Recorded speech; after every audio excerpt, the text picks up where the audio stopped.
Developing tonight, viral video shows the moment Sunday service turns into a nightmare. Church members seen there running for their lives after a man shows up with a gun and allegedly opens fire.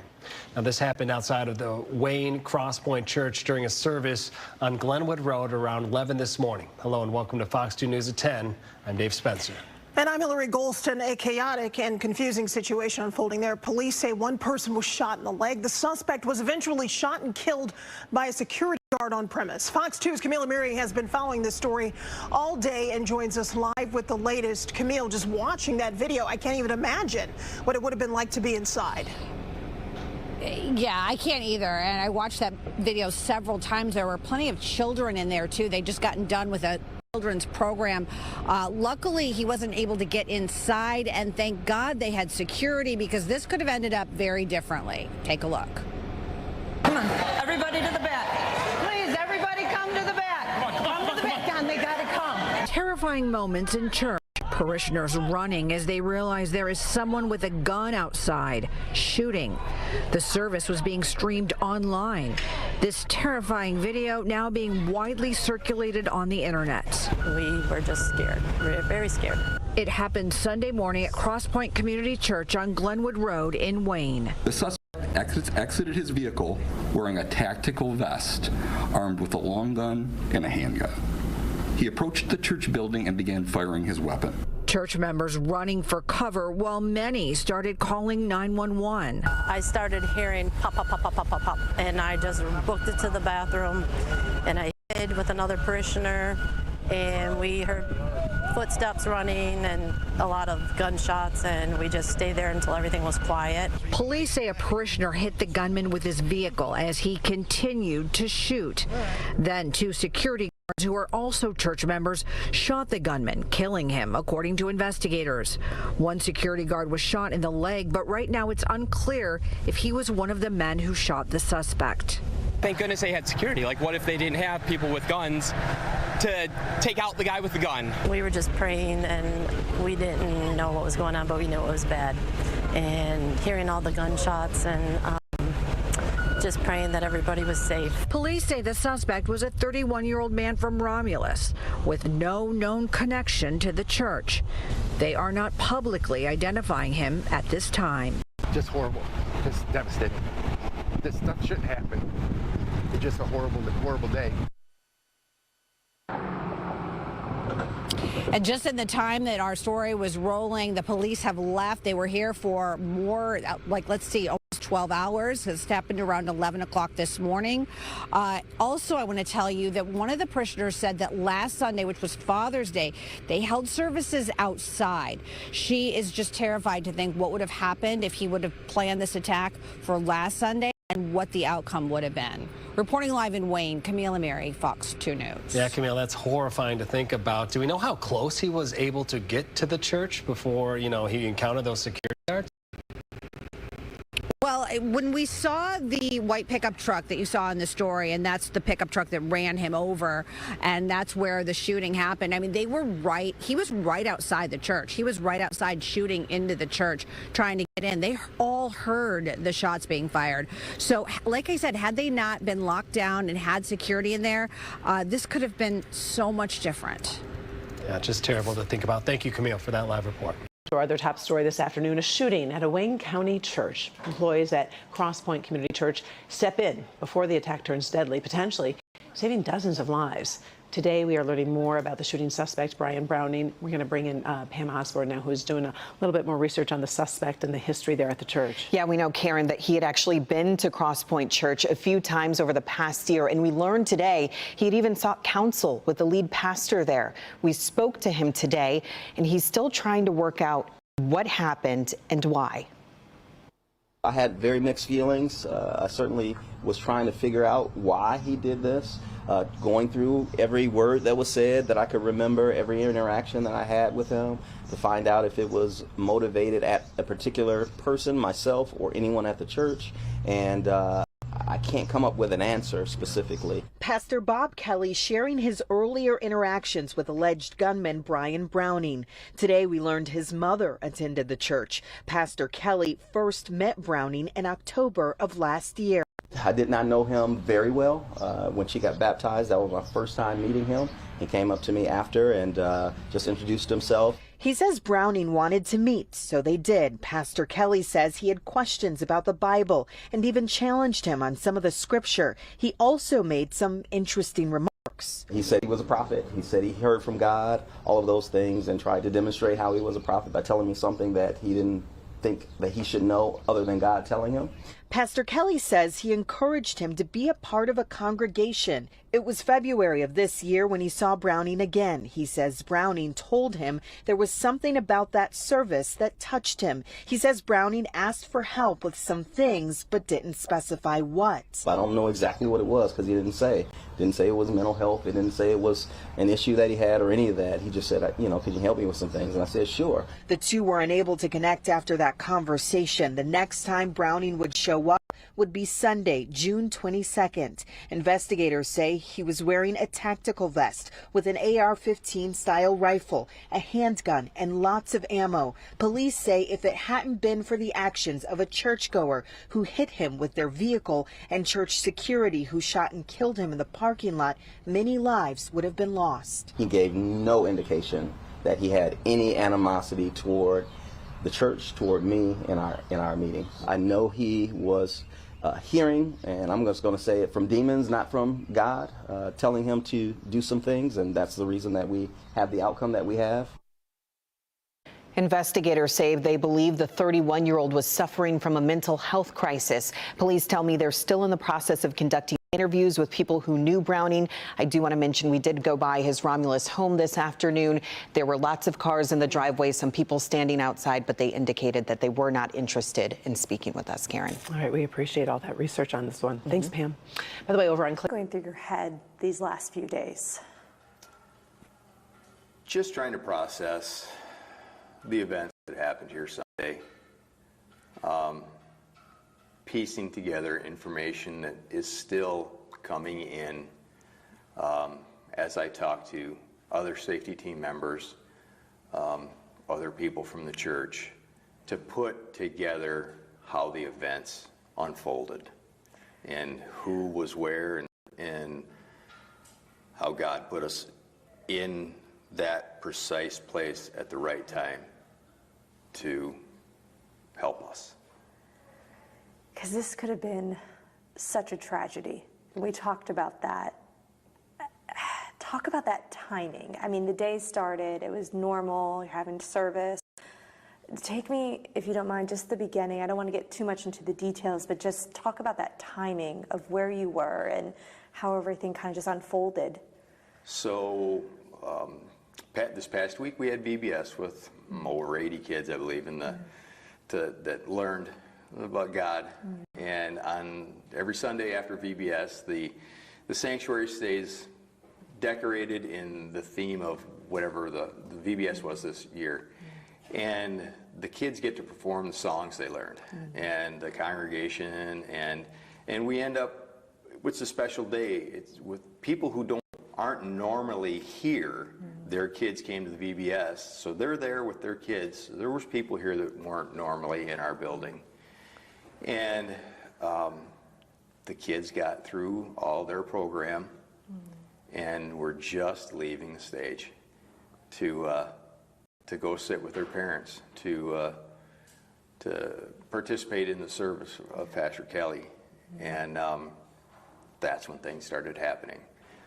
I heard a noise that, initial thought, I thought it was a mechanical issue in the building. That was a very quick thought, because as I was thinking that, I saw movement, turned around the cry room with his all open glass windows behind me. Yeah. I see people panicking and running. I asked what was that noise. I thought maybe it was something in that room that I was standing in front of. And the young lady said, AR-15. That's all she said. And I said, where? She pointed, and I went that direction. And from there, I went out and tried to evaluate the situation, where things were, what was happening. I could see the commotion out the front doors. you know, there shouldn't be a pickup truck on the front lawn. Why is there a guy laying here? Why is the truck smoking? What's, you know, and I went out the door, evaluated the situation, realized what was happening, recognized the man who the pickup belonged to out in the front lawn. So I knew it was his truck. That brings pieces together. Focus on the man on the ground and realize that there's bad intentions that's going on. Retreated a bit because it looked like he was starting to focus my way or our, you know, something like that. There was gunfire away from me. I learned now that he was engaging another safety team member to the west of where we were in front of the building. And that member was engaging with him. And as I retreated into the lobby, another safety team member who was in the service with his family and his grandkids came out into the lobby, running to the sound of gunfire. And he and I kind of crossed paths. I've seen the video. He was evaluating the situation. I could see in his mind he was trying to figure out what was going on. And the man outside turned and fired through the front glass into our lobby. God's hands protected me from what I've seen, the evidence through the tablecloths and the tables and the window and the marks on the walls and down the hallways. I don't know how I didn't get hit. Ron was injured in the leg. Evidently, as the man came up, went down, checked to see where he was, and then focused back on the bad guy. And he couldn't move, his leg was broken, but he was focused on the bad guy. And then I came back around. As I'm watching, I could see the man go down, but still had his weapons, and I engaged him. And then went outside. I was comfortable enough to go out and remove his long rifle and then evaluate some more that he had more weapons, and I was able to clear them from him. Our team member from the west side that had been engaging him came down with me. We covered the man. He was still moving around. We covered him. A third member came out, and instantly, it seemed like instantly, law enforcement was standing in front of us. But evidently, as the man showed up to the property, and he engaged with the man in the pickup out in the parking lot, nothing violent. Another parishioner was showing up late, could see him getting his weapons out. So there was already 2 calls to 911. Because I could have sworn that law enforcement, that Wayne PD, God bless him, was, I thought they were in the parking lot on the other side of the building. And in the security videos, the 2 of them come running around that building, just amazing. And our one security member, he was holding up his security badge so they knew who we were. Yeah. And they didn't even say a word to us. Yeah. They knew who we were, yeah. And they ran right past us to start cuffing this man. And that's when we stood down to let them start handling the scene there. And just a swarm, law enforcement from this whole area was here. And then we started checking on other people. They came in, cleared the building. I was trying to figure out where the people in the sanctuary went, where my immediate family went. Yeah. And we, processed a little bit, talked with the law enforcement. And then we just kind of stood down, let them take control of the situation. We gave them our weapons, so we were safe to them, and we were able to go see our families. It was, my wife tells me it was 15, 20 minutes before she saw me, that she didn't know. She knew I went. She didn't know what had happened. And let's talk about that. In that video, everyone was running away, but you guys ran towards that gunfire. A lot of times we don't know what we would do in that situation. What made you say, okay, I'm going? So I've said this previously, and that's a question. It's a question. As God has had us preparing 10 years for this, and training and working with other godly men to give us the skills to protect our family, that question runs through your mind. And that was one of the things that I remember thinking, is that I've always wondered, when I hear that sound, will I run to it or will I run from it? Even though I had this training, will I? And I don't, I asked and I was out the door. I answered my question Sunday. God put me right there, covered me, that I'm able to be here. It's amazing that nobody else was killed, and that we were blessed that he didn't have more. It wasn't two people that were on both sides of the building or something. Everyone evacuated. They evacuated the people from the sound. They ran from the sound. And were you the one to shoot him, or was it were you the one that shot the gunman? Or initially, yeah, okay. I thought so. I believe that it was between myself and the man from the west that it was engaging him. But I believe the man from our team member from the west. I do believe that he might have got him, because that would, in my mind now, after he had shot at us through the front windows, and I saw him lay back down.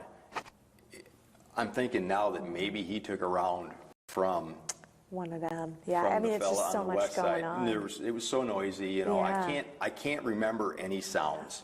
I do remember him shooting. Yeah. I remember the initial sound I heard. I remember seeing him shooting to the west along the front of the building. I don't remember the sound of my shots. Yeah. But is that hard to process? They always say, like, the cost of saving others' lives, maybe taking one. Is that hard to process at all? It is, and I don't know whether I've processed it yet.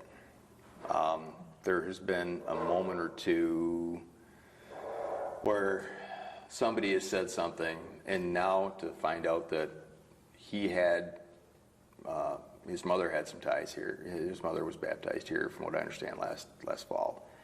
And to think, okay, well, wait a second. That guy's got a mom. I was told his father somebody talked to his father in the street after the incident. No, he was a kid. He was, I got kids. He was somebody's kid. So I've processed, it hasn't taken me down, but I know that there, Yeah. You just wish you could have helped him in a way, and he had counseled with people in our church, with Pastor Kelly, and but you did what God called you to do. There wasn't any indication that this would happen, as far as we know. It's so hard. It's so hard. It's I'm sure down the road there will be the Lord will help me reconcile that, however that comes forward. You know what? God called you to be in that place and save those people. And we were also talking about how it was ordinary people. I know it's volunteers. I know you have training, but everyone that played a role in this, ordinary people. You have to be your own, what did you say, your own first responder? You have to be your own first responder. Yeah. God bless the law enforcement and the fire department and the EMTs and all the people that we normally reply on. But if something bad happens to you, you're the first one there when it happens bad. You know, whether it's somebody trying to do you harm or somebody you're with gets injured, it's going to take time, depending on where you are, for your help to come. You may need to know how to at least start to solve this problem. Whether it be defending yourself or, stopping some bleeding, or how to get yourself out of a bad situation. You need to take the time and learn some skills to, evaluate what is a threat, what is possible that could harm you in the area wherever you are and what you do, your daily routine, and know how to take care of yourself if something bad was to happen. And it's not hard to do. It's simple. Not everybody needs to know how to do complex medical things, but until first aid gets there. If you're 50 miles from first aid, you better know what you're doing. Yeah, that's true. But if you're in an urban setting, people are going to be close to you. You have a pretty good chance of. It's just sad you have to even think about it, but right. What is, kind of last thing here, to sum up all this, I know you're processing it still, and I think so many others are. What is the message you want people to take from this, from the actions that you and your team took? What do you want people to take away from this? Trust God, first of all, but then be prepared. Be prepared. Know that God will protect you. God will give you the skills to take care of yourself. You can learn to take care of yourself. Like I said, over a decade ago, we had two men present the idea of a safety team at this church. And for 10 years, we've been building and building and building.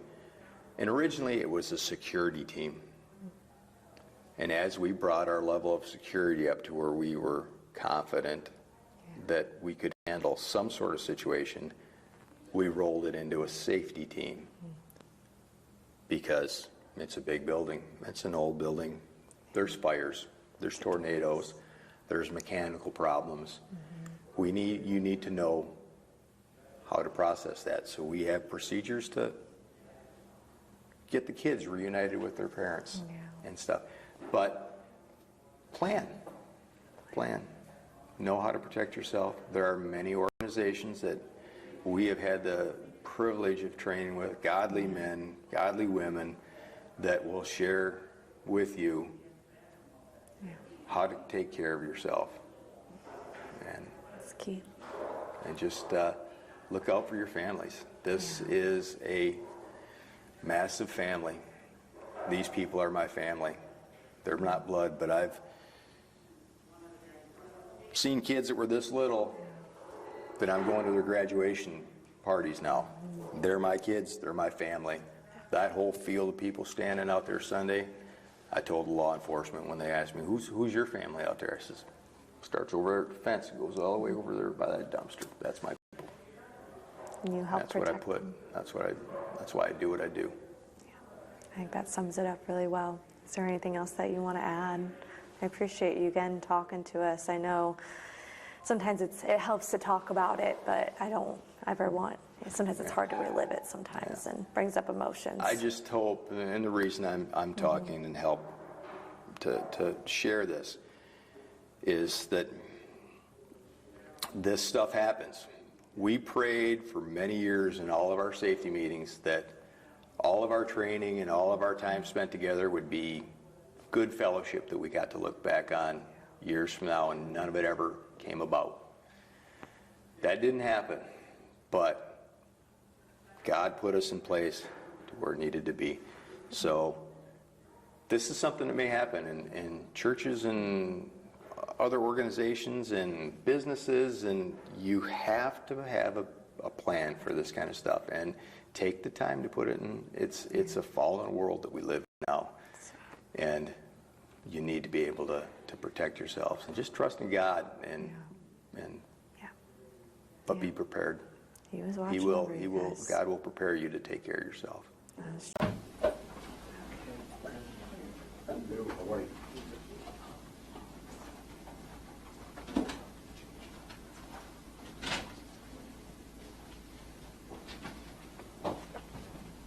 And good evening, everyone. Again, like I said earlier, thank you so much for your patience and your time.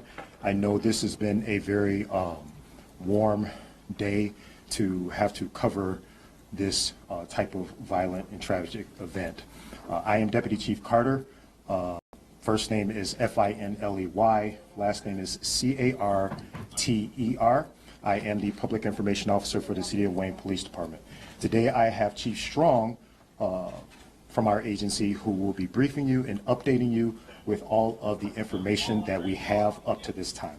I would ask if you could just silence your cell phones or anything of that nature that could be disturbing during this time. Sir?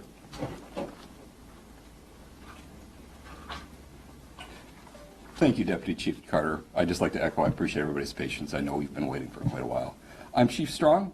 My first name is Ryan, last name is Strong, Strong. So I'm going to give a brief statement, and I'd be happy to take any questions at the end. At 11:06 a.m., the Wayne Police Department received multiple 911 calls regarding an active shooter at Crosspointe Church, 36125 Glenwood. Crosspointe Church is a large church located on the north border of Wayne.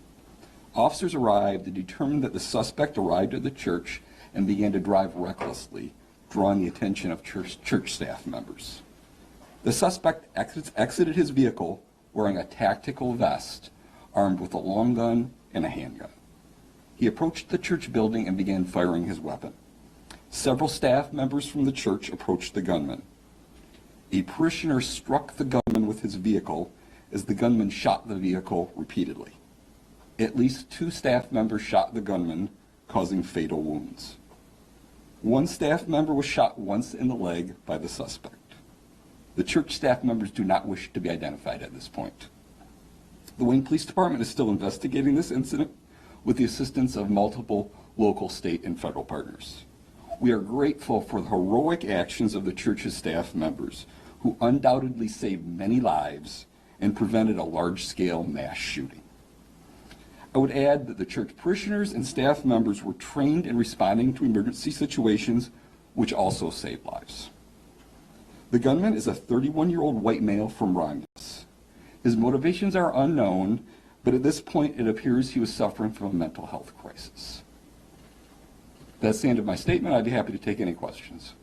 What makes you, what evidence do you have that he was suffering from a mental health crisis? Just some preliminary interviews we conducted on scene. So you believe it was his intention to commit a mass shooting? Yes. What did he have to do with this church? Is he familiar with this? We're not aware of any connection at this time. So why this church? We do not know. So you don't believe he was a disgruntled former member? We have no information to that effect. And he wasn't able to actually get inside? That's correct. All of the events I described occurred outside the church building. Was he 10 feet from the entrance or being able to access the church? It was quite close to the church, but I can't speak to the 10 feet. What kind of, did he have any past interactions with police on record? Our interactions with him in the past were quite limited, but nothing of note. Can you talk about the weapons and how much ammunition you had? No, I don't have any further information this time other than it was a long gun and a handgun. I'm sorry, sir? A long gun, such as a rifle, and a handgun. What kind of prior criminal history does he have? I'm not aware of any. I know there's been talk, and I don't know if you've heard about this, is that he was posting photos of the church with ramblings about Christianity.